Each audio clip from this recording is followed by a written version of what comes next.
Installing an M.2 boot drive.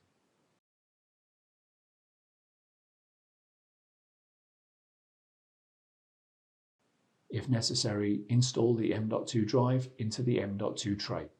To do that, peel off the plastic liner from the thermal pad in the tray.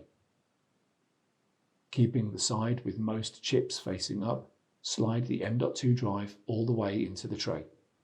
Make sure that the screw cutout of the drive is aligned with the cutout on the tray.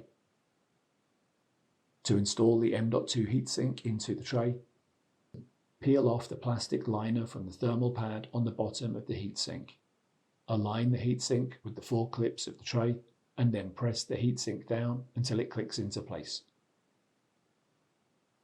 To install the M.2 drive with heatsink onto the I/O module board, insert the M.2 drive into the connector at an angle.